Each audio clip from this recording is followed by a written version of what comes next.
this stuff puts duct tape to shame. Glob together something that'll work. Won't be pretty, but it'll be functional. There's just one problem. The property line is over there.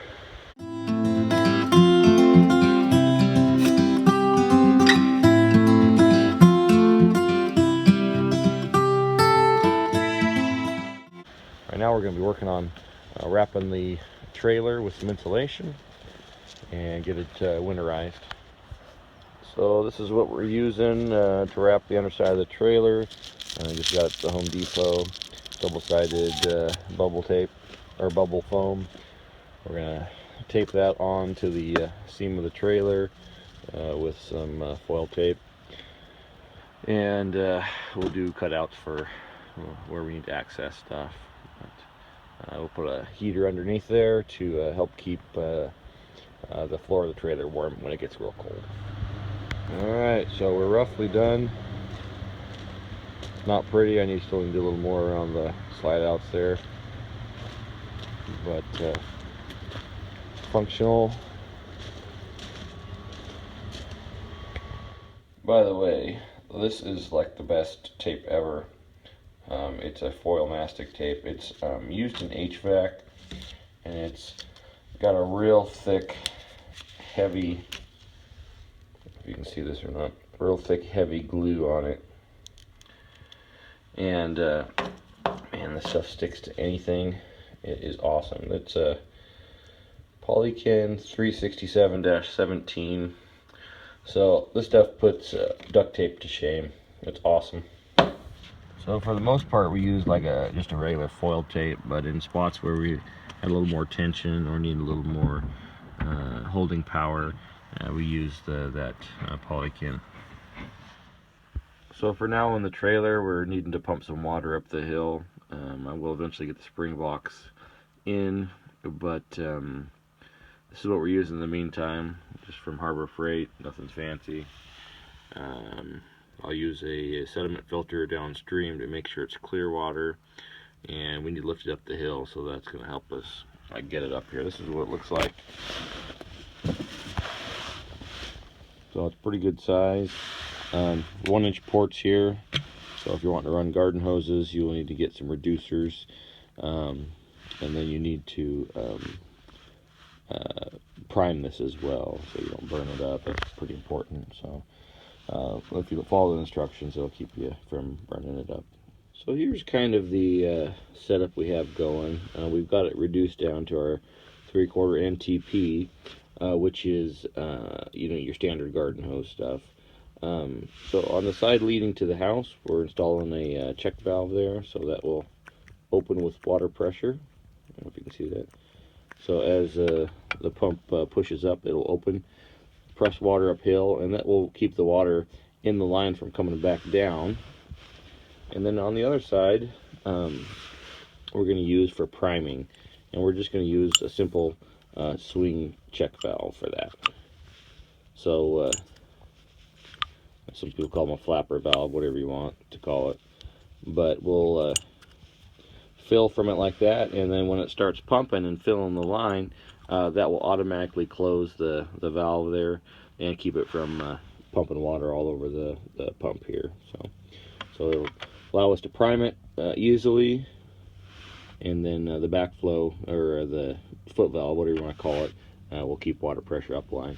We will also install another one of these downstream here to keep water in and keep that from feeding back down. That'll be further down the line towards the end, though.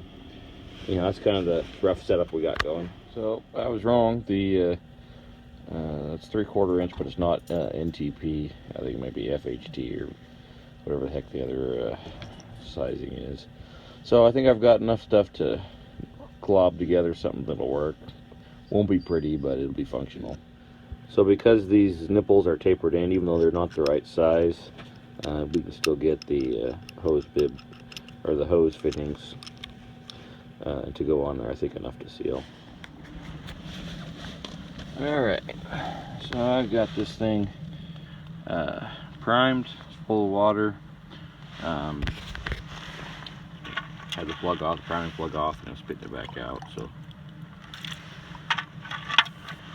theoretically, when I turn this on, if it's pumping water up, it should spit for a second and then close that valve. So let's give it a go.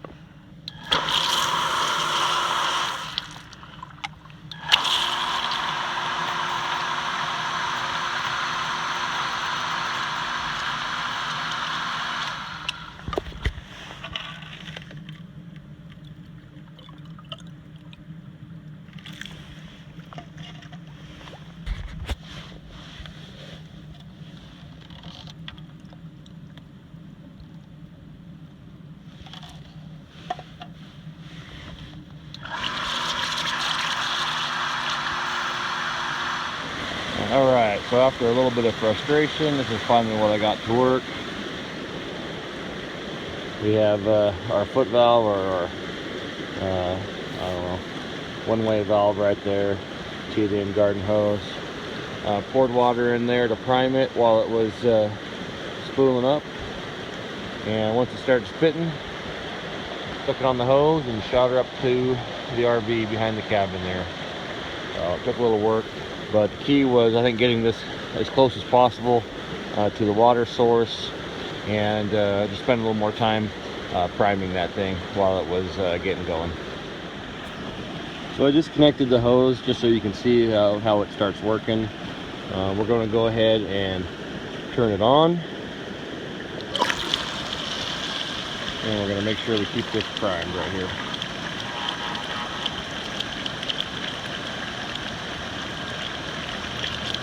And as it starts sucking from the river, you'll see it start really going there. So that means we're primed and we're rolling.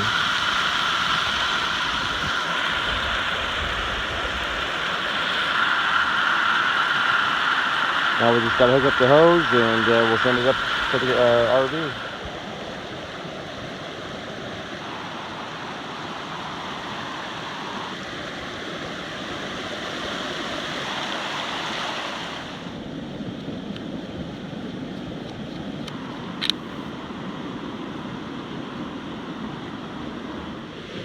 So it's supposed to be freezing tonight. I'm draining the pump now to make sure that it doesn't freeze up.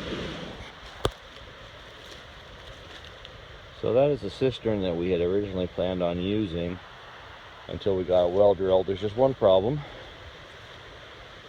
The property line is over there. It's on the neighbor's property, so we'll be digging our own, probably just right on the other side of that. Just so we keep good neighbors, and we'll do the same sort of thing, dig down in. This is a real wet area down here, good spot for it, so we'll do a little ground cistern and pump up from that eventually, just so it's a little better quality than the creek water.